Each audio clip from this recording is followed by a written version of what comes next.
nation now. I'm Pradeep Nambiar. In this, we talk about the news affecting the nation, Maharashtra and Mumbai. As they say in every system, there's a conflict between abiding law and arbitrary power. The test for every democracy, it stands or falls according to its own choice, whether to give supremacy to the law or to the will of the people, whether to constitute a moral association maintained by duty or a physical one kept together by force. There has to be a congruence, they say, between how the people make wealth and the way they govern themselves. If the political and economic systems are dissimilar, one will eventually destroy the other. We welcome esteemed guests in our studios today. We got Shailesh Pandey from the Bharatiya Janata Party. Shailesh Pandey, welcome to the show. Namaskar. Namaste, namaste. We welcome Dr. Sudhir Dhone. Dr. Sudhir Dhone, welcome to the show. I can't see Dr. Sudhir Dhone. Dhone, welcome to the show. And we will be shortly joined by Ashok Yadav from the Samajwadi Party from Uttar Pradesh. Shailesh Pande जी, आपसे शुरुआत करते हैं। देवेंद्र फडणवीस जी ने कहा कि मैं बहुत चाहता हूं अपने संविधान को और 13 करोड़ महाराष्ट्र के जनता को मैं चाहता हूं, मैं डियर है, उन चीज से आगे कुछ नहीं। योगी आदित्यनाथ और देवेंद्र फडणवीस जी एक ही चीज बोलते हैं कि जो लोग औरंगजेब, बाबर और जिन्ना से प्यार करते हैं, वो देश से उनका मोहब्बत उतना नहीं होगा। तो ये क्लियर कट है। जिस प्रकार से नागपुर रॉयट्स के बाद फडणवीस साहब ने जिस प्रकार से घर ध्वस्त किया, डिमोलिश कर दिया औरंगजेब के चाहने वालों को। पांडे जी, सोच क्लियर है, संविधान से प्यार है, 13 करोड़ महाराष्ट्र के रहने वालों से प्यार है फडणवीस साहब को। पांडे जी जी बिल्कुल। देखिए प्रदीप जी, बोलिए पांडे जी, बोलिए। पिछले बार डिबेट में हाँ, जब चर्चा हो रही थी, बार से ये पूछा जा रहा था कि बुलडोजर कब चलेगा। हाँ। और मैंने आप और राजीव जी गवाह हो मेरे उन बातों को कम के साथ कहा कि बिल्कुल बुलडोजर इस अन्याय के खिलाफ चलेगा। और आपने देखा कि ठीक अगले दिन भाऊ का बुलडोजर नागपुर में चला। नागपुर के जो दंगे के मास्टरमाइंड थे फहीम खान और एक और यूसुफ शेख के घर को तोड़ा गया और बुलडोजर चला। और ये संदेश है उन सभी आतताइयों के लिए जो संविधान हाथ में लेते हैं, उनके लिए जो महाराष्ट्र के माहौल को बिगाड़ना चाहते हैं, उनके लिए जो छत्रपति शिवाजी महाराज, छत्रपति संभाजी महाराज का अपमान करते हैं, उनके लिए जो छत्रपति संभाजी महाराज के पूर्व हत्यारे और गुरु तेग बहादुर जी साहबजादों के जो हत्यारे औरंगजेब के खिलाफ घिनौनी विचारधारा को साथ में लेकर जो यहाँ पर महाराष्ट्र में बात करते हैं, वो सारी मानसिकता का बुलडोजर से वो एक तरह से बुलडोज किया है यशस्वी मुख्यमंत्री महाराष्ट्र के देवेंद्र फडणवीस जी ने। और आपने जो कहा कि उन्होंने संविधान के बारे में कहा, मैं उस पर कहूंगा कि भारतीय जनता पार्टी शुरू से ही संविधान के साथ रहेगी।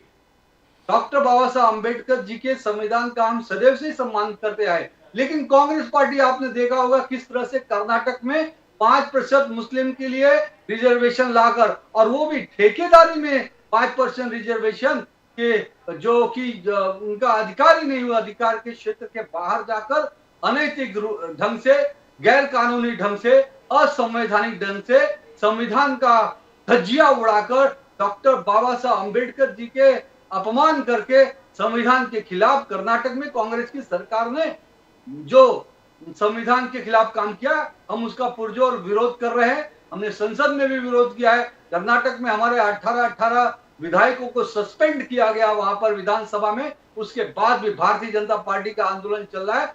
हम इस देश के अंदर कहीं भी संविधान के खिलाफ कोई भी कार्रवाई नहीं करने देंगे। आपको याद होगा लोकसभा में किस तरह से राहुल गांधी ने छाती पीटा था, संविधान खतरे में, संविधान खतरे में, जबकि इतिहास है कांग्रेस का सबसे ज्यादा 110 से ज्यादा बार संविधान को धोखे में डालने का, उसके अंदर उलट पुलट करने का, संशोधन करने का, छेड़खान करने का काम कांग्रेस पार्टी और कांग्रेस पार्टी के सारे प्रधानमंत्रियों ने किया। ये देश के जनता ने देखा है। आज 1975 में देश के अंदर इमरजेंसी लगाकर संविधान को खत्म करने का काम अगर इस देश में किसी ने किया तो कांग्रेस पार्टी के उस वक्त के प्रधानमंत्री इंदिरा गांधी जी ने किया था। देश भूला नहीं है कि सैकड़ों बार डॉक्टर बाबा साहब अम्बेडकर के संविधान की धज्जियां किसी ने उड़ा है और डॉक्टर बाबा साहब अम्बेडकर जी का अपमान किया है, तो वो कांग्रेस पार्टी है, वो एनडीए अलायंस है। और आज देख रहे हैं आप कर्नाटक में किस तरह से डॉक्टर बाबा साहब अम्बेडकर जी का अपमान किया जा रहा है, संविधान का धज्जियां उड़ाई जा रही है, संविधान के खिलाफ गैर कानूनी काम हो रहा है और भारतीय जनता पार्टी इसके खिलाफ है। और मैं एक बार फिर से देवा भाव को मैं हृदय की अथाह गहराइयों से नागपुर में बुलडोजर चलाने के लिए बहुत बहुत धन्यवाद व्यक्त करता हूं।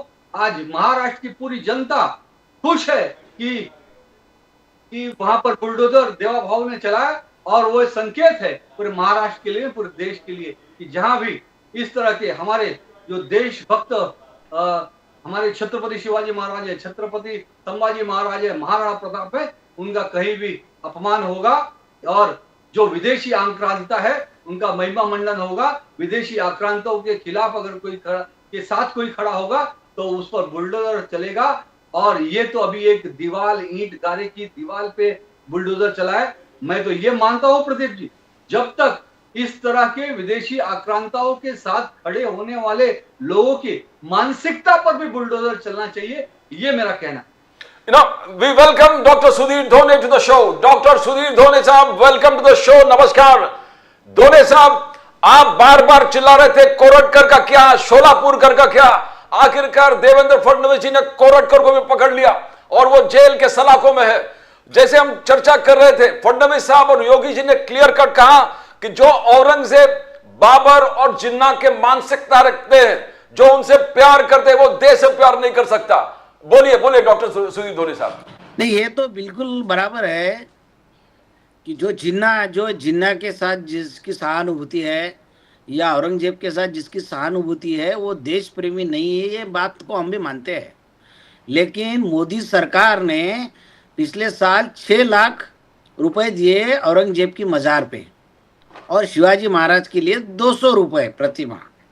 तो शिवाजी महाराज 2000 रुपये, शिवाजी महाराज के लिए 2000 और औरंगजेब के लिए 6 लाख, ये मोदी सरकार ने किया है। एक और जिन्ना की कब्र पे माथा टेकने का काम किसने किया?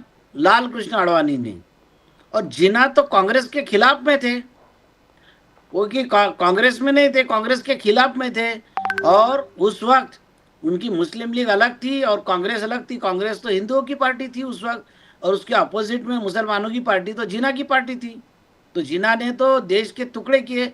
वही जिन्ना जो है ये इनको अच्छा लगता है और ये ऐसे लोग हैं सर, ये इनके बातों में कुछ मतलब नहीं है। कोरटकर इनका आदमी, इनके जो कोरटकर का आप सोशल मीडिया चेक करेंगे तो उसमें दिखेगा कि कांग्रेस वाले के साथ नहीं मिला कोरटकर। जो भी मिला कोरटकर वो बीजेपी के नेता अमित शाह, फडणवीस, गडकरी इनके साथ मिला। वो उनकी विचारधारा का आदमी है कोरटकर। राहुल सोलापुरकर का सोशल मीडिया अकाउंट चेक कर लीजिए, वो भी उनका आदमी है। जो सावरकर को ये मानते हैं, सावरकर जो जिनको स्वतंत्र सावरकर बोलते हैं, ये सावरकर ने भी शिवाजी महाराज के खिलाफ लिखा है, संभाजी महाराज के खिलाफ लिखा है। तो इनके कार्यकर्ता से लेके इनके जो विचार, गोडवलकर ने भी शिवाजी महाराज के खिलाफ लिखा है। गोडवलकर आरएसएस के प्रमुख थे। सावरकर जिनको ये अपना प्रेरणा स्थान मानते हैं आरएसएस वाले, बीजेपी वाले, गोडवलकर है, सावरकर है, ये लोगों से लेके इनके जो कार्यकर्ता है, वो छिंदम था, वो छिंदम ने शिवाजी महाराज के खिलाफ बोला। इनके जो प्रवक्ता है सुधांशु त्रिवेदी, उन्होंने बोले कि औरंगजेब से 5 बार माफी मांगी। तो जितना अपमान शिवाजी महाराज का भारतीय जनता पार्टी के नेताओं ने, आरएसएस के नेताओं ने और भारतीय जनता पार्टी जिनको महापुरुष मानती है, प्रेरणा स्थान मानती है, उन लोगों ने किया, हिंदुस्तान में किसी ने नहीं किया। ये धोखेबाज लोग हैं, ये इनको शिवाजी महाराज बिल्कुल चलते ही नहीं। और इतना ही नहीं, देश विरोधी जितने भी काम हुए हैं उसमें इनके भारतीय जनता पार्टी और आरएसएस के ही लोग शामिल है जिन्होंने पाकिस्तान को गुप्त जानकारी देने का काम किया है। बट आपने जिस आज जो कमिटी रचा गया था इंडियन नेशनल कांग्रेस का, सबकाल जी ने जो कमिटी बनाया था, वो कमिटी गए वहां पर नागपुर में और नागपुर में लोगों से पूछ के आज शायद रिपोर्ट बनना है और गवर्नर से भी मिलने वाले थे आज। तो एक जो शख्स था जो फडणवीस साहब ने ऑब्जेक्शन उठाया, आपने कहा साजिद पठान, तो क्या वो ढंग से रिपोर्ट दे पाएगा धोनी साहब? नहीं, ऐसा है, देखिए साजिद पठान के बारे में जो बोलते हैं भारतीय जनता पार्टी के लोग बोलते हैं, उनका हाउस में क्या उन्होंने जब से चुनाव जीते हैं तब से हाउस में उन्होंने कौन से सवाल पूछे, ये पूछिए, ये देख लीजिए। और जब से एमएलए बने हैं तब से उन्होंने कौन से मुद्दे लिए हैं। वो कोई सांप्रदायिक आदमी नहीं है। उनकी इमेज ऐसी बनाई कट्टरपंथी मुसलमान, वो इसलिए बनाई कि किसी हिंदू ने उनको वोट नहीं देना चाहिए, पूरे हिंदू ने भारतीय जनता पार्टी के उम्मीदवार को वोट देना चाहिए। इसीलिए साजिद पठान की इमेज जानबूझ के कट्टरपंथी मुसलमान बनाई। लेकिन हकीकत यह है कि अकोला के लोगों को मालूम है कि साजिद पठान कट्टरपंथी नहीं है, साजिद पठान सेकुलर आदमी है, इसीलिए हिंदू ने वोट दिए उनको। वो हिंदू बगैर हिंदुओं की वोटों के वो जीत नहीं सकते। सुनिए, जब आखिर पिछले बार वो 2500 वोटों से हारे थे, तो हमारे अकोला में सबसे आखिर खुलता है ये अपना आदर्श कॉलोनी कौलखेड़ एरिया। ये अकोला शहर का एरिया जो हिंदू बहुल एरिया है। और जैसे ही साजिद पठान आगे थे, ये एरिया खुले 2019 के एरिया में इनकी काउंटिंग शुरू हुई। आदर्श नगर कॉलोनी और कौलखेड़ की एरिया की काउंटिंग शुरू हुई। उसमें बीजेपी के गोवर्धन शर्मा जी आगे चले गए और 2500 वोटों से जीत गए। इस बार भी वैसे ही था। तो इस बार जैसे ही वो लोगों ने बोले कि अरे ये तो अभी कम वोटों से यानी बराबरी में चल रहा है, अब ये खुलने दो। आदर्श कॉलोनी और कौलखेड़ एरिया, ये हिंदू बहुल एरिया है, जैसे ही ये एरिया खुलेगा इनकी लीड कम हो जाएंगी और 2000 से भारतीय जनता पार्टी जीत जाएंगी। लेकिन वो एरिया में, हिंदू एरिया में साजिद पठान को वोट मिले और वो जीत गए 1300 वोटों से। तो ऐसा नहीं है, ये वो तो दिख जाता बूथ पे कि हिंदू लोगों ने साजिद पठान को वोट दिए, ये लोग भी मानते हैं। और देखिए, साजिद पठान ने इलेक्शन के दौरान ही बोला था कि देखिए, उनके मुसलमान एरिया में सभा हुई थी, मैं भी था उस मीटिंग में। उन्होंने मुसलमानों को बोला था कि देखियो भाइयों, आप हिंदू भाई मुझे वोट कर रहे हैं और उनके वोटों पे हम जीत रहे हैं, तो उनको देख के इतराने की कोशिश मत करना। वो अपनी क़यादत को मान रहे हैं, तो आपकी जिम्मेदारी है कि पहले हिंदू भाइयों को जगा दे। अगर रास्ते में कहीं मिला तो पहले उनको रास्ते से जाने दीजिए और उनको तकलीफ मत दो। आज जो मुसलमानों की इमेज खराब हुई वो आप जैसे लोगों की वजह से हुई है, ऐसा खुल के मुसलमानों को बोला है। और जब से एमएलए बने, आप देखिए, उन्होंने कुछ ऐसा स्टेटमेंट निकाला या कुछ ऐसा काम किया है जो हिंदुओं के खिलाफ है या कट्टरपंथी मुसलमान वो दिख रहा है, ऐसा कुछ है तो हमें बताइए। ऐसी कोई बात नहीं। उन्होंने विधानसभा में बोला है कि ये राजेश्वर मंदिर को ब श्रेणी में, बी श्रेणी में डाल के उनको पर्यटन स्थल का दर्जा दीजिए और उनको फंड दीजिए। गजानन महाराज के नाम से एक अकोला से मुंबई एक स्पेशल ट्रेन शुरू कीजिए, ये उन्होंने बोले हैं। तो ऐसा नहीं है, जब कोई आदमी पद पे जाता है तो ये होता नहीं। साजिद पठान के बारे में जो कट्टरपंथा की बात की है कि कट्टरपंथी है, दंगा भड़काया था, दंगा भड़काया नहीं था। पुलिस ने बुलाया था कि आप आपके समाज के लोग हैं, उनको समझाने के लिए आइए, वो गए। अब कैसा है, यहाँ पे सरकार बीजेपी की थी, यहाँ के एमएलए सब 5 में से पूरे 4 एमएलए भाजपा के थे। एक ही शिवसेना का था बालापुर का, तो सब सरकार इनकी थी, पालक मंत्री इनका था। अब पुलिस तो सरकार की सुनती है, पुलिस ने उनको आरोपी नंबर 1 कर दिया। हकीकत ऐसी नहीं है। पांडे जी, मोदी जी के नया आउटरीच मुसलमान समाज के तरफ प्रति उन्होंने आउटरीच किया है। सौगात ए मोदी 32 लाख जो किट बांटने वाले हैं रमजान के इस पवित्र समय पर, तो उस चीज को कैसे देखते हो? क्या आउटरीच सही है? क्या मुसलमान बिलीव करेगा, ट्रस्ट करेगा? बिकॉज एक तरफ आप तोड़फोड़ कर रहे हो, फहीम खान, यूसुफ शेख के घर तोड़ रहे हो, बुलडोजर चला रहे हो महाराष्ट्र में, उत्तर प्रदेश में, और दूसरी तरफ मोदी साहब सौगात है मोदी लेकर गरीब मुसलमान की तरफ आगे बढ़ रहे हैं। पांडे जी, प्रदीप जी, देश के यशस्वी प्रधानमंत्री आदरणीय नरेंद्र मोदी जी की और भारतीय जनता पार्टी की आपको नीति को स्पष्ट है, उसको समझना पड़ेगा। हम किसके खिलाफ है? हम सिर्फ मुसलमानों के खिलाफ नहीं है, हम बाबर के खिलाफ है, हम जिन्ना के खिलाफ है, हम औरंगजेब के खिलाफ है। लेकिन इस देश में पहला राष्ट्रपति मुसलमान देने का काम भी भारतीय जनता पार्टी ने किया है, एपीजे अब्दुल कलाम के रूप में। हम देश में जो देश के हित की बात की मुसलमान बात करेंगे, वो हमारे लिए देशभक्त मुसलमान हमारे देश के नागरिक है, हमारे भाई है। लेकिन जो औरंगजेब की बात करेगा, जो बाबर की बात करेगा, हम उसके खिलाफ है। और वही नीति है जो देश के साथ है, देश के राजधर्म के साथ है, राष्ट्र प्रेम के साथ है, हम उनको स्वीकार करते हैं। लेकिन आपने अभी अभी देखा होगा कि किस तरह से बाबर पर टिप्पणी करने पर संसद राज्यसभा के अंदर इस एनडी अलायंस कांग्रेस के साथी जो समाजवादी पार्टी के सांसद रहे रामजी सुमन, उनको कितनी मिर्ची लगी कि वो संसद में बोलते बोलते कि आप बार बार ये कहते हो कि बाबर जो वो मुसलमानों के साथ रहा, और मतलब हिंदुस्तान के मुसलमान बाबर की नाजायज औलाद है, ऐसा इन पे आप ठप्पा लगाते हो, तो क्या देश के हिंदू राणा सांगा गद्दार की औलाद है?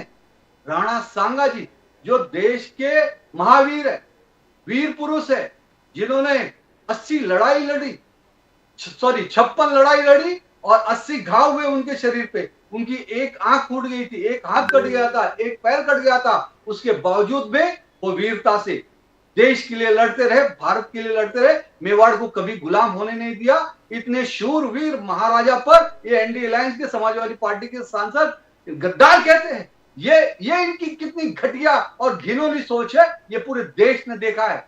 लेकिन हम हमेशा से देशभक्त नागरिकों के साथ है, और ये क्या बात करेंगे, इनकी तो जो नीति रही है वो टोटल तुष्टीकरण की नीति रही। मुझे ये बताइए, ये देश को जब आजाद किया गया उसके बाद देश किस आधार पर देश का बंटवारा हुआ था? धर्म के आधार पर, हिंदू और मुसलमान के आधार पर। जब मुसलमानों को पाकिस्तान मिल गया, बाद में पाकिस्तान के 2 टुकड़े हो गए, बांग्लादेश मिल गया, तो इतना बड़ा हिस्सा मुसलमानों को मिल गया, तो बचा हुआ तो हिंदू और हिंदू राष्ट्र ही है ना, तो यहां तो हमें चैन से जीने दो। लेकिन नहीं, फिर भी कांग्रेस ने 75 साल लगातार मुस्लिम तुष्टीकरण किया। इन्होंने all India personal law board का गठन किया। क्यों किया भाई? बहुसंख्यकों हिंदुओं के लिए कौन सा बोर्ड का गठन किया आपने? नहीं किया। आपने वहां पर माइनॉरिटी कमीशन क्या इनके लिए, मुसलमानों के लिए गठन किया। आपने वक्फ बोर्ड का गठन किया ताकि वक्फ के नाम पे हिंदुओं की जमीनें, मंदिरों की जमीनें, आपने देखा होगा तमिलनाडु में 1500 वर्ष पुराने मंदिर को वक्फ बोर्ड ने वहां पे दावा ठोक दिया कि ये हमारा। महाकुंभ जहां चला था, संगम की जगह पर वहां पर वक्फ बोर्ड ने दावा ठोक दिया हमारा है। कहां उंगली रखेंगे, ये वक्फ बोर्ड का हो जाएगा। ये अत्याचार अनीति पूर्वक आखिर में कितनी तुष्टीकरण करेंगे, हिंदुओं पर कितना अन्याय और अत्याचार करेंगे, और उसके बाद ये बीजेपी पे उंगली उठाते। ये इनकी जो नीति है, नीति सरासर गलत है।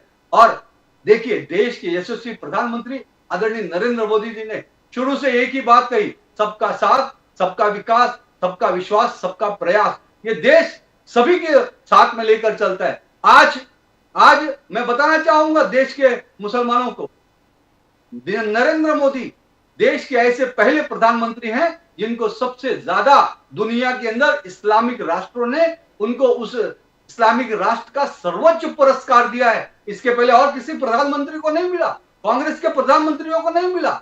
ये देश के यशस्वी प्रधानमंत्री नरेंद्र मोदी को मिला, क्योंकि उन्होंने जो नीति से, सबका साथ सबका विकास की नीति से काम किया है, तुष्टीकरण नहीं किया है। जो कांग्रेस ने बेवकूफ बनाने का काम किया मुस्लिम समाजों को। लेकिन उसके साथ भी हम ये कहते हैं और डंके की चोट पे कहते हैं कि फहीम खान हो चाहे वो पठान हो नागपुर का, जो लोग दंगे में संलिप्त रहेंगे, हमें ऐसे मुसलमान नहीं चाहिए, नहीं चाहिए। आज शिवसेना और कांग्रेस ने विधानसभा और लोकसभा के चुनाव में किसका साथ लिया? जो दंगे में पकड़े गए थे, जिनके ऊपर दंगे कराने के चार्ज थे, जो बम ब्लास्ट की जिनके ऊपर चार्ज थे, ऐसे लोगों का वो चुनाव प्रचार करा रहे थे। मुझे बताइए, इनको कैसे लोग पसंद है, कैसे मुसलमान पसंद है? दंगाई पसंद है, बम ब्लास्ट के अपराधी पसंद है, बाबर पसंद है, औरंगजेब पसंद है। लेकिन हम सदैव से बाबर, अकबर, औरंगजेब और दंगाइयों के और बम ब्लास्ट के अपराधियों के, जो इस देश में अपराध, आतंक और देश के खिलाफ देशद्रोह की गतिविधि करेगा, वो हमारा नहीं है। लेकिन जो देश की बात करता है, राष्ट्र प्रेम की बात करता है, वो हमारा है, हम उसको स्वीकार करते हैं। और इसीलिए आज नरेंद्र मोदी जी ने सबका साथ सबका विकास इस मंत्र पर इस ईद में भी सौगात देने का काम किया है, क्योंकि उनके लिए 140 करोड़ नागरिक एक समान है। मोदी जी हमेशा से एक ही बात कहते हैं कि मेरे 140 करोड़ देशवासियों, भाइयों और बहनों, तो 140 करोड़ में तो सभी धर्म के, सभी समुदाय के, सभी प्रांत के, सभी जात के, सभी वर्ग के लोग आ गए ना। तो भेदभाव हम नहीं करते, लेकिन भेदभाव आप करते हो जब छत्रपति शिवाजी महाराज के साथ पूरे जीवन लड़ने वाले और छत्रपति संभाजी महाराज के हत्यारे औरंगजेब का महिमा मंडन करते हो। और इस देश में मैं पहले भी कहा, 100 बार कहा, मरते दम तक कहूंगा, अब इस देश के अंदर छत्रपति शिवाजी महाराज का महिमा मंडल चलेगा, छत्रपति संभाजी महाराज का महिमा मंडल चलेगा, महाराणा प्रताप, महाराणा सांगा का महिमा मंडल चलेगा। अब बाबर, औरंगजेब का महिमा मंडल कदापि नहीं चलेगा, नहीं चलेगा, और नहीं चलेगा। मैं दोने साहब के पास था। दोने साहब, आप पांडे जी का सुन, शैलेश पांडे जी, भारतीय जनता पार्टी, शैलेश पांडे जी ने क्लियर कट कहा कि जिस प्रकार से बाबर, औरंगजेब या जिन्ना, वो तो एक तरफ है, मोदी जी के सौगात ए मोदी जी, वो 32 लाख किट्स लेके मुस्लिम समाज जो गरीब पिछड़े उनको दे रहे हो, हर चीज हो रहा है। कोरोडकर था, कोरोडकर भी हो गया, मगर आप अभी भी, सतपाल जी कह रहे हैं कि तालिबानी रिजीम है, तालिबानी सरकार है, औरंगजेब और देवेंद्र फडणवीस जी का बहुत मिलन होता है, तुगलकी सरकार है, तो ये कभी कन्विंस हो जाएंगे आप दोनों साहब, कभी कन्विंस हो जाएंगे? दोनों साहब, कैन यू हियर मी? आप जरा वॉइस आपके वॉइस चला गया आपका, वो प्रेस कीजिए, साउंड प्रेस कीजिए। दोनों साहब, आवाज नहीं आ रहा है, आप म्यूट पे रखे हो, mute button press.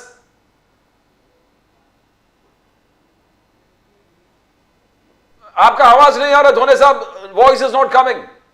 Pradeep ji, तब तक मैं बोलूं? बोलिए पांडे जी, बोलिए। प्रदीप जी, ये कन्विंस हो भी नहीं सकते, क्योंकि इन्होंने सदैव से ही बहुसंख्यक हिंदुओं का अपमान किया है, उनका तिरस्कार किया है और सिर्फ तुष्टीकरण की नीति की है। बोलिए पांडे जी। सिर्फ मुसलमानों को बेवकूफ बनाने का काम किए। लेकिन मोदी जी ने कहा कि एक हाथ में कंप्यूटर, एक हाथ में कुरान, लेकिन ये क्या कर रहे? ये हिंदुओं को उनके अधिकारों से वंचित करने के लिए, जो देश के शेड्यूल कास्ट, शेड्यूल ट्राइब और ओबीसी समाज का हक है, रिजर्वेशन जो संविधान ने दिया, डॉक्टर बाबा साहब अम्बेडकर जी ने दिया, संविधान के अंतर्गत आने वाला एससी एसटी ओबीसी का रिजर्वेशन, वो छीनकर ये तुष्टीकरण के लिए एक पर्टिकुलर मुस्लिम समाज को दे रहे। ये तो गलत है ना, ये तो संविधान के खिलाफ है ना। तो तुष्टीकरण से देश नहीं चलेगा। मैं ये कहता हूं, उनको पढ़ाई लिखाई अच्छा दीजिए, उनको रोजगार दीजिए, उनका जीवन मान ऊपर बढ़ाइए। रिजर्वेशन ये कोई पर्याय नहीं है। मैं पांडे जी, अशोक यादव जी का स्वागत करता हूं। Ashok Yadav ji, welcome to the show. Ashok Yadav ji, उनका हक छीन के आप तुष्टीकरण करोगे, ये तो देश के खिलाफ है, ये संविधान के खिलाफ है, ये ओबीसी एसटी समाज के खिलाफ है, ये डॉक्टर बाबा साहब अम्बेडकर के खिलाफ है। पांडे जी, मैं अशोक यादव जी के पास जाऊं। अशोक यादव जी, योगी जी ने आज कहा कि मुसलमान अगर सेफ है, सबसे सेफेस्ट है, सबसे सेफ महसूस करता हो तो उत्तर प्रदेश में। उत्तर प्रदेश में 8 साल बेमिसाल है योगी जी के। अशोक यादव जी, नहीं, योगी जी की इन बातों पे मैं हंसूं कि रोऊं, मेरे समझ में नहीं आ रहा है।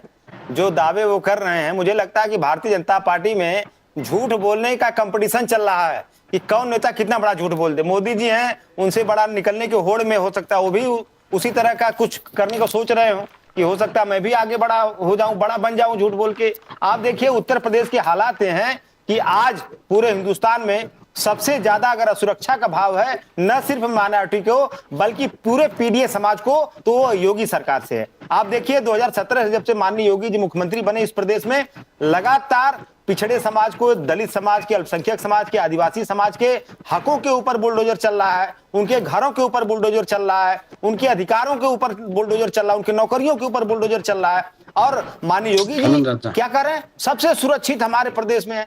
अरे 69,000 शिक्षक भर्ती जैसा कांड इसी योगी सरकार ने किया। आप बताइए, इनके जो अपराधी, इनके पार्टी से जो ताल्लुकात रखने वाले अपराधी हैं लोग, जो पेपर लीक माफिया हैं लोग, जो करप्शन करने वाले लोग हैं, किसी घर में बुलडोजर कहीं दूर दूर तक नहीं दिखा होगा आपको। लेकिन और अगर किसी पीडीए समाज के लोग का कहीं दूर दराज से भी अगर कहीं कोई डायरेक्ट इनडायरेक्ट संलिप्तता मिलती है, उनके माँ बाप के द्वारा बनाया गया घर, उनके बाबा के द्वारा बनाया गया घर के ऊपर बुलडोजर चला दिया जाता है। और उसके बाद कह रहे हैं मुख्यमंत्री जी सबसे सुरक्षित हमारे प्रदेश में है। आप देखिए कांवड़ यात्रा में क्या हुआ। कांवड़ यात्रा तो आज तक उत्तर प्रदेश में कभी विवाद का विषय नहीं बनी थी ना, लेकिन कांवड़ यात्रा में ये योगी सरकार ने किस तरह माहौल बनाया हिंदू मुस्लिम का।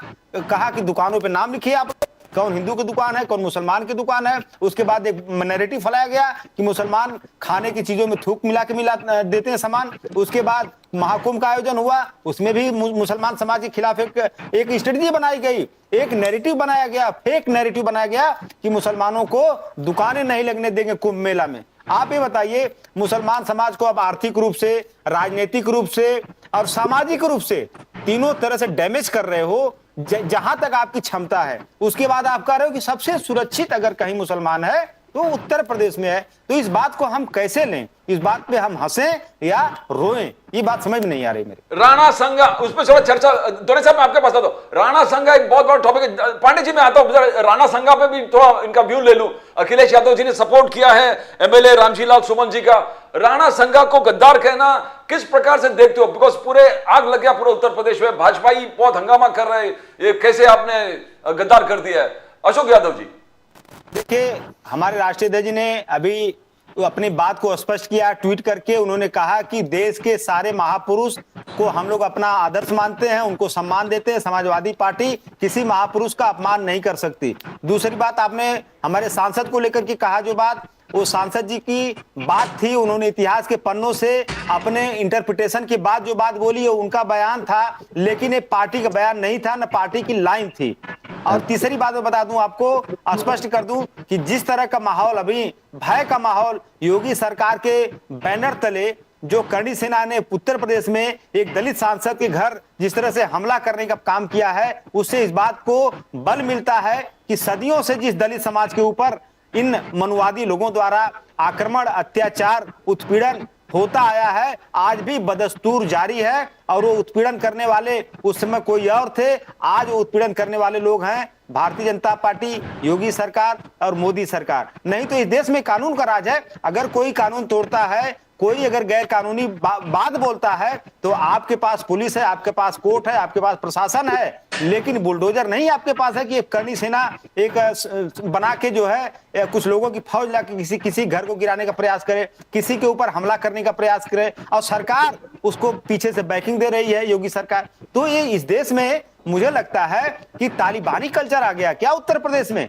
तालिबान भी थे, उनकी विचारधारा अगर किसी महापुरुष से या किसी से भी उनकी विचारधारा अगर मैच नहीं करती थी तो उनके ऊपर तोप चला देते थे, जो उनकी हत्याएं कर देते थे तालिबान। तो मुझे नहीं लगता कि भाजपा और तालिबान में आज कोई डिफरेंस नहीं है, क्योंकि दोनों की विचारधारा एक है कि जो राइट टू डिसेंशन है उसको बुलडोजर से क्रश कर दो। कोई अगर आपकी विचारधारा से मैच नहीं कर रहा है तो उसको बुलडोजर से रौंद दो। तो इस तरह से लोकतंत्र को रौंद रहा है बुलडोजर, न सिर्फ किसी का घर रौंद रहा है बल्कि लोकतंत्र को, इस देश के संविधान को, इस देश की अदालतों को, सबको रौंद रहा है बुलडोजर। और माननीय सुप्रीम कोर्ट के आदेश को भी रौंद रहा है बुलडोजर। ये देखिए इतना बड़ी बात, कई बार सुप्रीम कोर्ट का आदेश आया बुलडोजर को लेकर के, लेकिन एक भी बार योगी सरकार ने उसका सम्मान नहीं किया। इसका मतलब है योगी सरकार निरंकुश है, योगी सरकार तालिबानी सरकार है जो किसी नियम कानून से अपने आप को ऊपर मानती है। पांडे जी आपसे आने से पहले दोनों सब कंप्लीट नहीं कर 2 मिनट, दोनों सब को जरा बोलने दो, फिर मैं आपके पास पूरा, मैं जानता हूं आपको बोलना है। 2 मिनट रुके पांडे जी, तो 2 मिनट रुके। दोनों सब क्या मुसलमान यूपी में? सीधे उत्तर दे दूं ना? आप बोलिए दोनों सब 2 मिनट उनको बोलना उतावला है। बोलिए पांडे जी बोलिए। देखिए प्रदीप जी, हाँ। मुझे जिस बात का डर और अंदेशा था, मेरा जो शक था, वो शक आज समाजवादी पार्टी के प्रवक्ता ने एकदम कंफर्म कर दिया। मुझे ये लगा था कि जो रामजी सुमन ने इस तरह का जो बयान दिया है, आखिर में ऐसा क्या परिप्रेक्ष्य था, क्या परिवेश था कि उन्होंने अचानक से राणा सांगा को गद्दार कह दिया और बाबर के हित में खड़े हो गए। तो ये कहीं न कहीं ये समाजवादी पार्टी की और अखिलेश यादव की सोची समझी रणनीति थी। ये इनको विक्टिम कार्ड खेलना था, आंसू बहाने के लिए कि देखो दलित सांसद के ऊपर ये इस तरह का ये हो रहा है। ये हिंदू को हिंदू से लड़ाने का, सनातनियों का आपस में लड़ाने का ये षड्यंत्र समाजवादी पार्टी का अखिलेश यादव का था। और ये जो कह रहे हैं ना कि आज इन्होंने ट्वीट करके, ट्वीट नहीं, मैं बताता हूं, रामजी सुमन का एक नहीं 3-3 बार इंटरव्यू हुआ, 2 दिन से 3 दिन से लगातार। वो हमेशा बार बार अपने उस स्टेटमेंट को सारे हिंदुस्तान के देशभक्तों के मुंह पे थप्पड़ मार रहे थे कि नहीं, मैंने कहा है राणा सांगा गद्दार थे, इतिहास में लिखा है, मैंने कहा है, मैंने कहा है, मैंने कहा है। वो छाती ठोक के कहते रह गए। उन्होंने जरा भी उस बात पे नरमता नहीं दिखाई, अपने गलती को स्वीकार नहीं किया, उल्टा वो जानबूझ के, क्योंकि यही विक्टिम कार्ड खेलना था। और उसके बाद जब समाजवादी पार्टी के अध्यक्ष अखिलेश यादव से जब मीडिया के सामने आते हैं तो वो क्या कहते हैं, तो वो उल्टा राम जी सुमन से 4 कदम आगे जाकर छत्रपति शिवाजी महाराज का अपमान करते हैं। और वो कहते हैं कि जब छत्रपति शिवाजी महाराज का राज्याभिषेक किया गया था तो पैर के अंगूठे से किया गया था। ये कितना बड़ा अपमान, कितना बड़ा अपमान। एक तरफ तो राम जी सुमन ने राणा महाराणा सांगा जी का अपमान किया, उसके बाद अखिलेश यादव ने छत्रपति शिवाजी महाराज का अपमान किया। मतलब देश के जो गौरव है, हमारे आदर्श हैं, देश की जो शिरोमणि हैं, आप उनका अपमान पे अपमान, अपमान पे अपमान कर रहे हो। और उसके बाद देश में आपके खिलाफ आवाज नहीं उठे, क्योंकि आप हिंदू को हिंदू से लड़ने का काम कर रहे हो, दलित का विक्टिम कार्ड खेलने की ये इनका साजिश था, पुनर्नियोजित साजिश था। राम जी सुमन से ये कहलवाया गया जानबूझकर। और अब देश का नागरिक, भारतीय जनता पार्टी, आरएसएस की बात छोड़ो, इस देश में 140 करोड़ लोग रहते हैं, सब भारतीय जनता पार्टी के नहीं है, सब आरएसएस के नहीं है। इस देश में रहने वाले देशभक्त नागरिक भी हैं। आज देशभक्त नागरिकों का खून खौला है, क्योंकि Samajwadi party, India alliance Congress ने राणा सांगा का अपमान किया है, छत्रपति शिवाजी महाराज का अपमान किया है। और अभी ये जो हो रहा है वो तो कम है। आप देखिए, इन्होंने अगर माफी नहीं मांगी तो आगे ये आग और भी आगे बढ़ेगी। देश के नागरिक चुप नहीं बैठेंगे। आपकी हिम्मत कैसे हुई, आपका मजाल कैसे हुए, राणा सांगा का आप गद्दार कहोगे और सारे देश के हिंदुओं को गद्दार का औलाद कहोगे। आप बाबर की औलाद हो सकते हो, आप औरंगजेब की औलाद हो सकते हो, लेकिन आप हमारे पूर्वजों को, हमारे जो महारथी है, महापुरुष है, आप उनको गद्दार कह रहे हो, जिन्होंने 56 लड़ाई लड़ी। राणा सांगा ने अपने जीवन में 56 लड़ाई जीती। और वह लोधी से भी जीते, बाबर से भी जीते। बाबर को 2 बार हटा था। तुम्हारे नाजायज जो वंशज है, पूर्वज है, जिनकी औलाद तुम नाजायज औलाद हो। मैं दोनों साहब के पास पांडे जी, पांडे साहब को रोक दीजिए, बहुत ज्यादा हो गया। पांडे साहब को बहुत देर दिया, बहुत टाइम दिया, रोकिए। पांडे जी सुनिए, पांडे जी दोनों साहब को बोले दो, पांडे जी दोनों साहब को बोले दो। पांडे जी आप उत्तर देंगे। अरे पांडे जी आपका बीपी बढ़ जाएगा, रुक जाइए। पांडे जी रुकिए, दोनों साहब कैसे देखते हो? दोनों साहब आप विवाद को समझो। आप बोलिए, दोनों साहब बीपी बढ़ जाएगा, इतना क्यों टेंशन में आके बात करते हैं? जरा रुक जाइए, बोलिए दोनों साहब। देखिए सर, ऐसा है ना, तो नहीं, सुनिए अभी हमको बोलने दीजिए। अरे पांडे साहब, मुझे बताइए ना, जरा रुकिए ना। पांडे जी, अरे पांडे जी उनको बोलने दो। रुक जाइए पांडे साहब। पांडे जी वापस आपके पास आ रहा हूँ। आपको बाबर इतने प्रिय है कि बाबर के पांडे जी बता दो, रुकिए। पांडे जी अब इनके तो सुनिए ना, आपके पास आ रहे हैं पांडे जी। दोनों साहब बोले, दोनों साहब बोलिए। पांडे जी दोनों साहब, पांडे जी, अरे पांडे जी सुनिए तो। आप देश तोड़ने की राजनीति कर रहे हो। उनको रोकिए, बोले दोनों साहब बोलिए। पांडे जी, हम औरंगजेब और बाबर दोनों का निषेध करते, दोनों को हम हरामखोर बोलते हैं, बस हम उनका कोई समर्थन करते नहीं। लेकिन राम जी सुमन साहब ने जो बोला है, सुनिए। उनके साथ में आपके लोग कैसे खड़े? अरे भैया सुनिए ना, पांडे जी हमारी बात तो होने दीजिए। पांडे जी कितने वीडियो है, हमारी बात सुनिए, पहले बात होने दीजिए, बीच में बोलते हैं। देखिए पांडे जी सुनिए ना। जब आपने बोले थे तो हमने कुछ बोला था क्या? पांडे जी रोक गए उनको, पांडे जी को। आप उस पे भी पांडे जी रुके ना, आपके पास आ रहा हूं। हमको बोलने दीजिए। पांडे जी लिसन, दोनों साहब बोलिए। नहीं, उनको अरे नहीं सुनिए दीजिए तो फिर। पांडे जी आराम करें, थोड़ा थोड़ा अरे रुकिए। पांडे जी दूसरों को बोलने हाँ दीजिए। बोलिए, दोनों साहब बोलिए, दोनों साहब बोलिए, दोनों साहब बोलिए। ऐसा है, अखिलेश यादव साहब ने कोई शिवाजी महाराज का अपमान नहीं किया, एक बात। दूसरी बात, मैंने राणा संगा का इतिहास तो कोई पढ़ा नहीं है, लेकिन मैंने अभी देखा राणा संगा सिसोदिया वंश से है, ये मैंने देखा है। अभी आपको बताता कि इस देश में सबसे ज्यादा डिग्री वाला कोई आदमी होगा, कोई व्यक्ति होगा तो बाबा साहब अम्बेडकर, जिन्होंने विदेश से डिग्रियां लिए थे। और सबसे बुद्धिमान व्यक्ति इस देश में कोई था तो बाबा साहब अम्बेडकर थे। बाबा साहब अम्बेडकर ने भाई कई किताबें पढ़ी थी। बाबा साहब अम्बेडकर ने उनकी किताब में क्या लिखा था मैं बताता हूँ आपको, कि शिवाजी महाराज का स्वराज्याभिषेक यहाँ के महाराष्ट्र के ब्राह्मणों ने मना कर दिया कि हम इनका शिवाजी महाराज का स्वराज्याभिषेक नहीं करेंगे। तो शिवाजी महाराज का स्वराज्याभिषेक करने के लिए काशी से गागा भट्ट को लाए थे, आपके यूपी से लाए थे यादव साहब। महाराष्ट्र के ब्राह्मण थे, वो काशी में रहते थे, उनको लेके आया। हाँ ठीक है, वो आए थे। सुनिए सुनिए सुनिए, नहीं ठीक है, वो अभी अभी रुकिए रुकिए, वो काशी से उनको लाए थे। सुनिए, उन्होंने 32 लाख, अरे भैया अभी हमारी बात सुनिए, बाद में आपने बोलना। आप लिख लीजिए, पहले लिख लीजिए। देखिए, शिवाजी महाराज को बोले थे कि आप कुंभी है, आप शूद्र जाति के हैं, इसलिए आपको राजा नहीं बन सकते। शूद्र जाति का आदमी, देखिए मैं भी उनके समाज का हूँ, शिवाजी महाराज का मैं भी कुंभी हूँ। तो शिवाजी महाराज के को बोलते थे कि आप कुंभी है, आप राजा नहीं बन सकते, इनका स्वराज्याभिषेक नहीं करते थे। तो इतिहास में ऐसा बताया गया है कि सिसोदिया वंश का है, ऐसा शिवाजी महाराज का जो पुराना रिश्ता है वो सिसोदिया वंश से है, ऐसा बोल के उनका स्वराज्याभिषेक किया गया। अब या पांडे जी रुक जाइए आप। नहीं सुनिए पांडे जी, आप बीच बीच में मत बोलिए। नहीं ऐसा नहीं है, आप हमारी बात होने दीजिए। वैसे ही अभी आग लगी पड़ी है नागपुर में, आगरा में, और कहाँ पूरे देश के अंदर, कहाँ आप नया नहीं, हम इतिहास बता रहे, सच्चाई बता रहे। सुनिए, जब इतिहास की सच्चाई सामने आएंगी तो यह आपको बहुत मुश्किल हो जाएगा। नहीं हमारी बात नहीं होने दे रहे पूरी है, बीच बीच में बोल रहा है, ऐसा नहीं है। पांडे जी हमारी बात होने दीजिए, बाद में आपने बात करना, ऐसा नहीं। हम उनको बताएं, नहीं गलत है। वो हमारे देवता है, हमारे आराध्य है। मैं नहीं चाहता हूँ, मैं नहीं चाहूंगा कि उनपे आप इस तरह की चर्चा करिए, प्लीज। मैं नहीं सुन सकता हूँ। नहीं, आप अखिलेश यादव को नहीं, अपने गलत कामों को सुनने की क्षमता रखिए।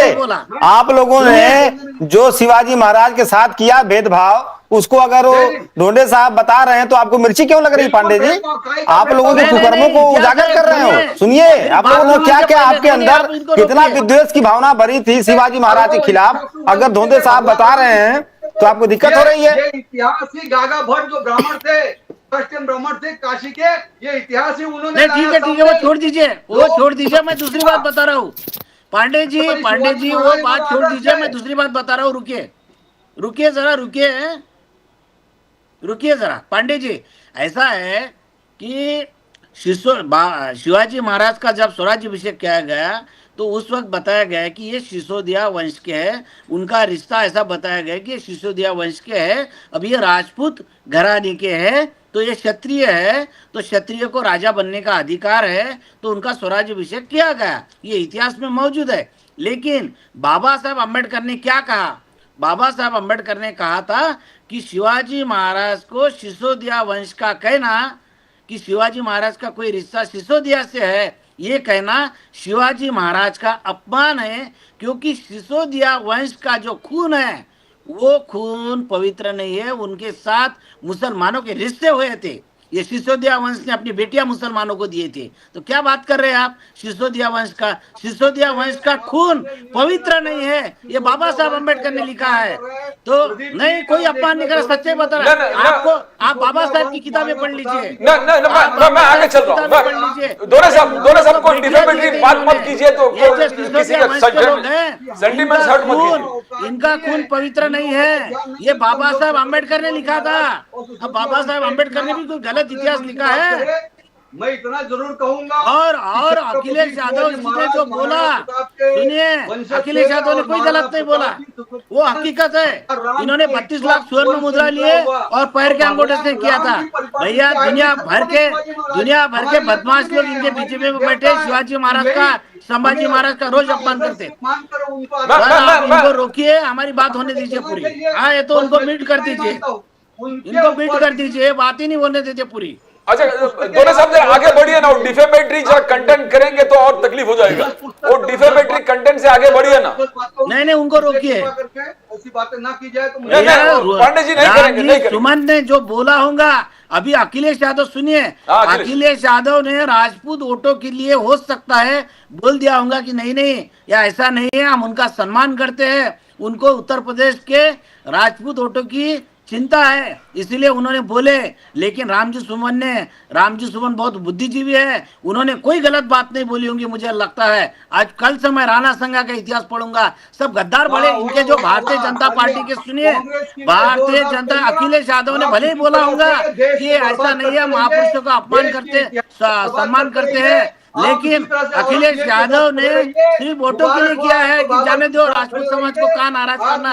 लेकिन रामजी सुमन ने सच्चा इतिहास बताया होगा, ये हकीकत है। मैं अशोक यादव जी, मोदी जी सौगात है मोदी। मैं इनके पास जा रहा हूँ। पांडे जी अब अशोक यादव जी को बोलने दो। पांडे जी को क्यों रोकते नहीं? पांडे जी अशोक यादव जी बात करेंगे अभी। अशोक यादव जी, सौगात ए मोदी, मोदी जी 32 लाख बैग्स लेके मुस्लिम समाज के गरीबों को इंक्लूड करने के लिए, इंक्लूसिव, आप इस मूव को कैसे देखते हो? अरे पांडे साहब को क्यों फंसाते हैं, मैं बोलता हूँ ना। नहीं, मैं अशोक यादव जी को बोलने दो। अशोक यादव साहब को क्यों फंसा रहे हैं आप? अभी इलेक्शन है, वहां पे मैं बोलता हूँ, उनको क्यों बुलवाते हैं? उनसे हम बोलते हैं ना, जब कोई कांग्रेस समाजवादी पार्टी, अरे यार उनको क्यों फंसा रहे हैं आप? मैं जवाब देता हूँ ना उस बात का, मैं बोलता हूँ। प्रदीप जी, प्रदीप जी, देखिए ऐसा है हाँ। कि अभी आज 2014 से माननीय मोदी जी इस देश के प्रधानमंत्री हैं, 2014 से, हाँ। और ईद पहली बार तो आई नहीं है। बिल्कुल। 2014 से 2025 के बीच में 11 बार ईद आई है। हाँ। लेकिन 11 बार में एक भी बार की ईद में उन मुसलमान भाइयों की याद नहीं आई मोदी जी को सौगातें मोदी देने की। इन 11 सालों में मोदी जी क्या बांट रहे थे? नफरतें मोदी। अब जब बिहार का चुनाव आ गया, जहां पे मुसलमान भाइयों की संख्या सबसे ज्यादा है, तो वहां क्या लेके आ गए? नफरतें मोदी का अंदर कंटेंट है, झोले के अंदर नफरतें मोदी है और झोले के ऊपर लिखा हुआ है सौगातें मोदी। तो ये इस तरह से, चाहे मुसलमान समाज हो या पीडीए समाज हो, कोई समाज मोदी जी के ट्रैप में फंसने वाला नहीं है, क्योंकि सब लोग जान गए हैं कि मोदी जी की सरकार का कैरेक्टर क्या है और भाजपा की सरकारों का कैरेक्टर क्या है। वो चुनाव आता है तो सबको तमाम सौगातें देने लगते हैं। जैसे ही चुनाव खत्म होगा, मैं आपको दावे के साथ बता रहा हूं, बिहार विधानसभा का चुनाव जैसे ही खत्म होगा, सौगातें मोदी बंद, नफरतें मोदी चालू। तो देश और दुनिया सबको पता है कि ये झूठे वादे करने वाले, झूठ बोलने वाले, देश में नफरत की विचारधारा पैदा करने वाले, अलगाववाद की विचारधारा पैदा करने वाले, धर्म के नाम पर नफरत फैलाने वाले अगर सौगातें मोदी दे रहे हैं, तो जनता को पता है ये बिहार चुनाव को लेकर के है मामला, और एक भी मुसलमान भाई इनके झांसे में नहीं आएगा और वहां से भाजपा को भगाएगा बिहार से। बस अशोक यादव जी, योगी जी आगे जाकर कहता है कि सेवा सुरक्षा सुशासन, सेवा सुरक्षा सुशासन 8 साल में योगी बेमिसाल तरीके से निभाया। जियाउर रहमान को नोटिस गया है बिकॉज उन्होंने दंगे भड़काया। जियाउर रहमान आपका समाजवादी का एमपी है, उनको नोटिस दिया कि अप्रैल 8 को पुलिस के सामने हाजिर होना है। जफर अली जमा मस्जिद के जो इंचार्ज है वो गिरफ्तार है। तो आप इस चीज को कैसे देखते हो? रूल ऑफ लॉ को योगी जी मेंटेन करा, योगी जी का कहना है रूल ऑफ लॉ। नहीं, देखिए रूल ऑफ लॉ वो उनके डिक्शनरी में एनार्की एक व्यवस्था है। एनार्की व्यवस्था को रूल ऑफ लॉ कर रहे हैं। अपने जो योगी सरकार है वो पूरी तरह से एनार्की गवर्नमेंट हो गई है। वो मैंने इसके पहले भी बोल दिया था कि जो सेवा सुशासन और सुरक्षा जो ये बोल रहे हैं, टोटल फर्जी बातें बोल रहे हैं। उत्तर प्रदेश में अगर सेवा किसी की हो रही है तो भ्रष्टाचारियों की सेवा हो रही है। उत्तर प्रदेश में भ्रष्ट अधिकारियों की सेवा हो रही है। पीडीए समाज से अलग जो समाज का 15% तबका है, जिसको अपर कास्ट कहते हैं, उनकी सेवा हो रही है। 85% लोगों के साथ उत्पीड़न हो रहा है और उनके नौकरियों में उत्पीड़न हो रहा है, उनके साथ उनके घरों पे बुलडोजर चलाया जा रहा है, हर जगह उनका उत्पीड़न हो रहा है। हाँ, समाज के 15% लोगों की सेवा हो रही है, समाज के 15% लोगों की सुरक्षा हो रही है। बाकी सुशासन के नाम पर सिर्फ बुलडोजर उनके पास है, जो कि सुप्रीम कोर्ट के ऊपर भी चल रहा है, सुप्रीम कोर्ट के आर्डर के ऊपर भी बुलडोजर चल रहा है। इस देश की, इस प्रदेश की न्यायिक व्यवस्था के ऊपर भी बुलडोजर चल रहा है, इस देश के लोकतांत्रिक व्यवस्था के भी ऊपर बुलडोजर चल रहा है। और हम लोगों को तो बड़ा आश्चर्य है कि कबीरदास ने कहा था कि जाति ने पूछो साधु की, पूछ लीजिए ज्ञान, ये कहा था, कबीरदास जी ने कहा था। लेकिन पहली बार उत्तर प्रदेश के लोगों ने देखा कि साधु कितना बड़ा जातिवादी होता है। साधु के अंदर इतना जातिवाद भरा है कि वो जाति देख करके 69,000 शिक्षक भर्ती में लोगों की नौकरियां छीन लेता है, वो जाति देखकर अपने प्रशासन में नियुक्तियां करता है, वो जाति देखकर डीएम और एसपी बनाता है, वो जाति देखकर चीफ सेक्रेटरी बनाता है। तो सब काम एक जाति देखकर किया जा रहा है। उसके बाद कपड़ा कैसा है? साधु वस्त्र का। इसीलिए हमारे राष्ट्रीय अध्यक्ष जी कहते हैं कि कोई कपड़ा पहन के साधु नहीं हो सकता, कोई कपड़ा पहन के संत नहीं हो सकता। संत होने के लिए ये दिल का साफ होना जरूरी है, अंदर से संत बना जाता है, कपड़ा पहन के संत नहीं हो सकता। संत का कपड़ा तो आसाराम बापू भी पहने थे, संत का कपड़ा तो बाबा राम रहीम भी पहना था, वो संत हो गया। तो इस तरह की बातें अगर कही जा रही, सेवा, सुशासन, तो सुरक्षा, ये सब बकवास बातें हैं, अब बिना मतलब की बातें हैं ना। पांडे जी अब उत्तर देना, फिर पांडे जी बोलने के बाद दोने साहब को बोलने देना बाद में। दोने साहब इंटरप्ट मत कर, पांडे जी बोलिए। हाँ, प्रदीप जी, हाँ। अभी इन्होंने कहा जात न पूछो साधु की, हाँ, तो क्या धर्म पूछो सिर्फ मुसलमान की? ये समाजवादी पार्टी उत्तर प्रदेश में काला चश्मा लगा के सिर्फ और सिर्फ उत्तर प्रदेश को बर्बाद करने का, माफिया में ढकेलने का काम किया। एक समय था उत्तर प्रदेश के हर जिले में माफिया थे, चाहे वो प्रयागराज में अतीक अहमद रहे हो, चाहे वो गाजीपुर में मुख्तार अंसारी रहे हो, चाहे वो रामपुर में अभी वो जेल के सलाखों के पीछे है। ऐसे ही तमाम, मैं सैकड़ों नाम गिना सकता हूं कि जो सिर्फ और सिर्फ माफियागिरी किए, आतंक फैलाए, सैकड़ों सैकड़ों लोगों का हत्याएं की, अपहरण किए, पूरे सिस्टम को इन्होंने अपने जेब में रखा था। पूरे लोग रात के 8 बजे के बाद उत्तर प्रदेश में मां बहन बेटियां घर के बाहर नहीं जाते थे कि अगर कहीं जाए तो छिनैती हो जाएगी, मर्डर हो जाएगा, उनके साथ अपराध हो जाएगा। इतना डर था उत्तर प्रदेश में इन माफियाओं का। और ये माफिया कौन थे? कौन था अतीक अहमद? किस पार्टी से जुड़ा हुआ था? समाजवादी पार्टी से। मुख्तार अंसारी समाजवादी पार्टी से। रामपुर के जो साहबजादे हैं वो जेल के अंदर हैं, वो कौन? समाजवादी पार्टी से। और इसी समाजवादी पार्टी के वो बुजुर्ग वर्ग थे जो संसद के अंदर हमेशा से वंदे मातरम का अपमान करते थे। और आज उन्हीं के घर में जो सांसद हैं, उनके घर में इल्लीगल बिजली जोड़ी गई थी, जिसे सरकार ने खंडित किया।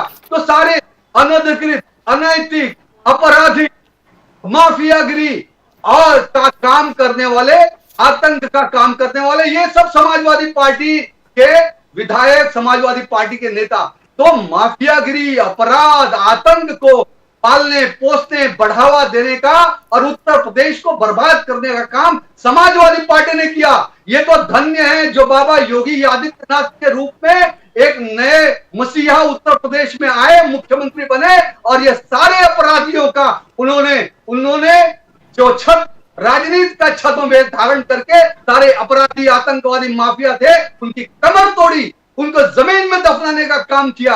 और आज उत्तर प्रदेश को सुजलाम सुफलाम बना रहे। आपने देखा उत्तर प्रदेश में किस तरह से महाकुंभ, प्रयागराज में 66 करोड़ से ज्यादा हिंदू वहां पर मां गंगा में पांडे जी और थोड़ा ऊपर उठाइए करने के लिए यादव जी। आज उत्तर प्रदेश की छवि ऊपर उठाइए, दुनिया में बढ़ी है। आज 3 लाख करोड़ से ज्यादा का रेवेन्यू उत्तर प्रदेश, रोजगार बढ़ रहा है। उत्तर प्रदेश में सबसे बड़ा एयरपोर्ट फेवर में बन रहा है, वहां पे फिल्म सिटी बन रही है, वहां पे नए नए उद्योग लग रहे हैं, नए नए व्यवसाय लग रहे हैं। वहां पे बाबा विश्वनाथ का उत्कर्ष हुआ, प्रयागराज का उत्कर्ष हुआ, मां विंध्यवासिनी का उत्कर्ष हुआ, चित्रकूट का उत्कर्ष हुआ। श्री राम जन्मभूमि में रामलला विराजमान हुए 550 वर्षों के बाद ये क्रेडिट है भारतीय जनता पार्टी, नरेंद्र मोदी और योगी आदित्यनाथ की, ऐसे पावन व्यक्ति के लिए जिसके लिए पूरा देश, पूरा दुनिया आज मोदी मोदी योगी योगी उनका गुणगान कर रही है, उनके बारे में ये अपशब्द कहते हैं, तो ये एक तरह से मैं ये मानता हूं ये ठीक नहीं है। लोकतंत्र, समाजवाद की हत्या अगर किसी ने की तो वो उत्तर प्रदेश में समाजवादी पार्टी के सरकारों ने की है। और आज भारतीय जनता पार्टी योगी आदित्यनाथ जी ने आज उत्तर प्रदेश को उत्तम प्रदेश बनाने का काम किया है, और उत्तर प्रदेश आने वाले समय में देखिए देश का सबसे समृद्धशाली राज्य बनेगा, उस दिशा में योगी आदित्यनाथ जी काम कर रहे हैं। पांडे जी, अभी दोने साहब को इंटरप्ट मत करना। पांडे जी, दोने साहब को बोलने देना। दोने साहब को बोलने देना। दोने साहब, आप अशोक यादव जी कुछ दिखा रहे थे।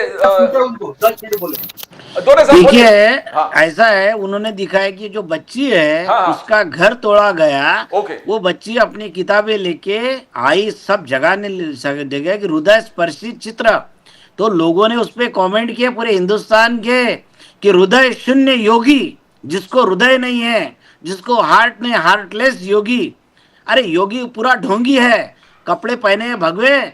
हम भी हिंदू है, हम भी हिंदू धर्म को मानते हैं, हमने बताया, हम भी पूजा अर्चा करते हैं, और हम भी हमारे महापुरुषों को मानते हैं। अभी इंटरप्ट क्यों कर रहे हैं आप? अरे संसद में रोए थे, ये संसद में योगी रोए थे, मेरी सुरक्षा निकाल दी, मेरी सुरक्षा निकाल दी। अरे काय का साधु ढोंगी है, ढोंगी काय का ढोंगी, साधु काय का ढोंगी है, ये ढोंगी काय का साधु है। साधु लोग राजनीति में आते हैं, साधु लोग राजनीति में आते हैं, ढोंगी है ढोंगी। संसद में रोए थे योगी, मेरी सुरक्षा निकाल दिया। अरे साधु लोग तो कैसे रहते हैं, मारो मुझे मारो, आइए चलाओ गोलियां, ये ऐसे रहते, ऐसे डरपोक योगी डरपोक है, डरपोक योगी। संसद में रोए थे, दोनों साहब आगे बढ़ते। क्या मुसलमान सेफ है? योगी जी कह रहा है कि मुसलमान यूपी में सेफ है, फडणवीस साहब कह रहा है कि मुसलमान यहां पर सेफ है, डरने की जरूरत नहीं है। दोनों साहब, Muslims are safe in Maharashtra and UP. दोनों साहब, ऐसा है, मुस्लिम सेफ है बोल रहे हैं, ये तो सिर्फ बोलने के लिए मुसलमानों के खिलाफ भड़काते हैं। इनका मिनिस्टर नीलेश राणे महाराष्ट्र में बोलता है कि मस्जिद में जाके घुसेंगे, हम मारेंगे। ऐसा बोलने वाले लोग इनके मंत्रिमंडल में पहले बोला, बाद में उनको मंत्रिमंडल में लिया। यहाँ के अनिल बोंडे अमरावती के मुसलमानों के खिलाफ मोर्चा निकाले, उनको राज्यसभा भी लिया। जो मुसलमानों के खिलाफ बोलेगा उनको राज्यसभा भी लिया जाता है, उनको केंद्रीय मंत्री पद, कैबिनेट मंत्री पद दिया जाता है। तो मुसलमानों के खिलाफ जो बोलेगा उनको बख्शिश दिया जाता है, शाबाशी दी जाती है। इनकी नीयत और इनकी नीति में खोट है। ये बताते हैं सिर्फ मुसलमान सेफ है, मुसलमान सेफ नहीं है। मुसलमानों के खिलाफ ये बार बार बोलते रहते। असलियत तो ऐसी कि ये औरंगजेब जैसा था ना, ये तो औरंगजेब के वंशज है। मोदी, योगी और फडणवीस औरंगजेब के वंशज है। अशोक यादव जी, फ्रीडम ऑफ स्पीच इंटैक्ट है क्या? कुणाल कामरा जिस प्रकार से अटैक कर रहा था, और जो विरोधी जैसा एकनाथ शिंदे जी के लोगों ने अटैक किया, फडणवीस साहब ने निषेध कर दिया, Kunal Kamra freedom of speech नहीं है। दोनों साहब, नहीं, ऐसा है, इनके खिलाफ अगर इनके फेवर में कोई बोल रहा है तो वो अच्छा है, और इनके खिलाफ अगर किसी ने बोला तो मैं तो स्वागत करता हूँ इनका, शिवसेना वालों का, कि इन्होंने वो ये स्टूडियो वीडियो की तोड़फोड़ किए। तो जो भी किया अच्छा किया शिवसेना वालों ने, वो इसलिए अच्छा किया क्योंकि कुणाल कामरा ने क्या बोला था हमको मालूम नहीं था। जब तोड़फोड़ किए पूरे हिंदुस्तान को मालूम पड़ा कुणाल कामरा ने क्या बोला। अभी कुणाल कामरा ने जो बोला वो हर कोई नेता शिवसेना का, उद्धव ठाकरे साहब के शिवसेना का वो हर कोई आदमी नेता वो फिर से रिपीट कर रहा और वो वीडियो बना के डाल रहा। कुणाल कामरा ने क्या बोला, ये अगर हमला नहीं करते तो किसको मालूम भी नहीं पड़ता था। हनुमान चालीसा का पाठ करने के जो का बयान देने के जुर्म में आपने उसको जेल में रखा, वो ठीक। अरे उनके घर के सामने हनुमान चालीसा पढ़नी क्या? क्यों उनके घर के सामने क्यों पढ़ना है आपको हनुमान चालीसा? वो अभिव्यक्ति की क्या घर में नहीं पढ़ सकते आप हनुमान चालीसा? क्या उद्धव ठाकरे का घर ही है आपको और हनुमान हिंदू चालीसा ने पढ़ने क्या- के लिए? क्या- क्या वहाँ एकनाथ मंदिर है शिंदे उद्धव की ठाकरे के घर के गद्दारी सामने? क्यों पढ़ना चाहते हैं उद्धव ठाकरे के घर के सामने हनुमान चालीसा? के विचारधारा को छोड़ के कांग्रेस ऐसा के बच्चे है, को- नवनीत राणा को चापलूसी करनी थी भारतीय जनता पार्टी की। कांग्रेस राष्ट्रवादी के सपोर्ट से सांसद बनी थी, उनके सपोर्ट से सांसद बनी थी। शिवसेना के आनंदराव अडसूळ उनके खिलाफ खड़े थे। भारतीय जनता पार्टी और शिंदे शिवसेना कौन से उद्धव ठाकरे साहब उनके साथ थे 2019 में।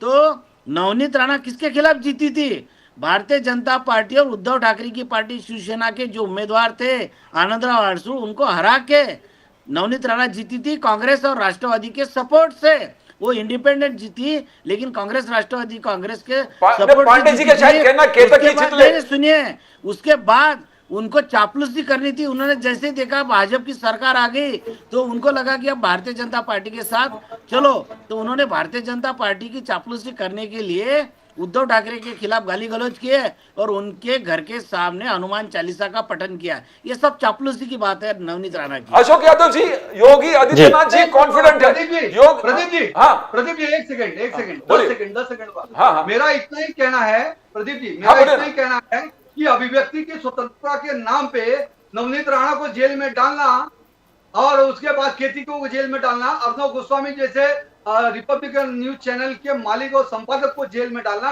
पालघर में 2 साधु संतों की हत्या करवाना, ये सही है? ये सही है?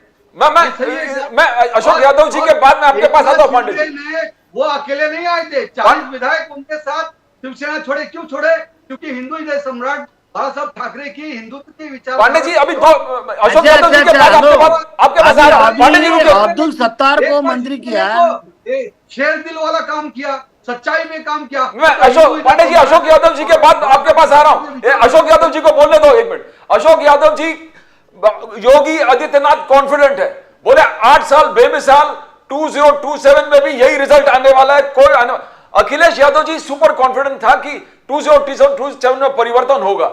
आप कैसे देखते हो, ये सस्टेन कर पाएंगे योगी जी सस्टेन कर पाएंगे?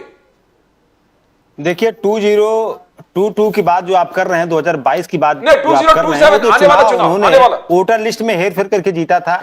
लेकिन 2027 की बात जो मैं आपको बता दूं, इस चुनाव में जो स्थिति उत्तर प्रदेश की है, आपको लोकसभा चुनाव चूंकि फुल फ्लेज चुनाव था, बाईपोल चुनाव का ये लोग एक आवरण लेते हैं, एक शील्ड बनाते हैं बाईपोल चुनाव के रिजल्ट को, ये अपना चेहरा बचाते हैं। बाईपोल चुनाव जो बेईमानी से जीता गया था, लेकिन लोकसभा 2024 का जो चुनाव परिणाम आया था वो फुल फ्लेज चुनाव था, जिसने साबित किया कि योगी सरकार ने जो गलत काम किया 2017 से लेकर के, जनता उन गलत कार्यों के खिलाफ जाकर के मैंडेट दिया था, इसलिए वो 62 से 33 पे आ गए, 62 से 33 पे आ गए। वो ये रियल मैंडेट उत्तर प्रदेश का यही है। और आज भी मैं बताऊं, अगर चुनाव हो जाए साफ गोई से, फ्री एंड फेयर इलेक्शन हो जाए बिना बेईमानी के, योगी सरकार 50 सीटों से ज्यादा नहीं पाएगी। जो यहाँ पर उत्तर प्रदेश में पिछड़े दलितों आदिवासियों के साथ अल्पसंख्यकों के साथ इन्होंने उत्पीड़न करने का काम किया है, पूरा समाज इनसे खिलाफ है। आप बताइए, छात्रों का पेपर लीक लगातार करवाए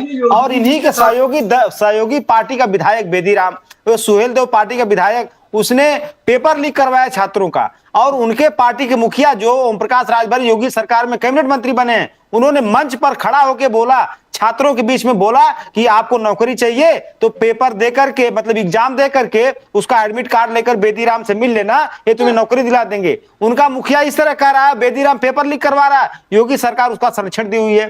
कौन सा ये जीरो टॉलरेंस की बात करते हैं? इनके नाक के नीचे भ्रष्टाचार हो रहा है चरम पर। भ्रष्टाचार में कौन पकड़ा जा रहा है? जो इनके विकसित किए गए भ्रष्टाचार के मॉडल से बाहर जाकर भ्रष्टाचार कर रहा है। जो भाजपा का करप्शन मॉडल है, जो डेवलप किया गया है, उस करप्शन मॉडल को फॉलो करके अगर कोई करप्शन कर रहा है और पार्टी को चंदा दे रहा है, उसके ऊपर कोई एक्शन नहीं होगा। कोई अधिकारी अगर अपना मॉडल डेवलप करके करप्शन करेगा 5% 2%, उसके ऊपर एक्शन हो जाएगा। आप देखिए, कोई ऐसा प्रदेश बताइए कि एक्सप्रेसवे बना, बुंदेलखंड एक्सप्रेसवे, पूर्वांचल एक्सप्रेसवे योगी सरकार ने बनाया, दोनों एक्सप्रेसवे एक बारिश नहीं झेल पाया, धंस गया दोनों एक्सप्रेसवे। हमारे राष्ट्रीय अध्यक्ष ने सलाह दिया, जब टेंडर निकालना, जो रोड, जब मोदी जी उसका उद्घाटन करने गए थे, फीता काटने गए थे, उसके ठीक 6 महीने के अंदर वो धस गया। राष्ट्रीय अध्यक्ष ने कहा जब उद्घाटन करना तो साथ में मेंटेनेंस का भी टेंडर दे देना जब भी एक्सप्रेसवे बनाना, क्योंकि तुम लोग इतना घटिया एक्सप्रेसवे बनवाओगे कि वो 6 महीना झेल नहीं पाएगा। हमने लखनऊ आगरा एक्सप्रेसवे बनवाया,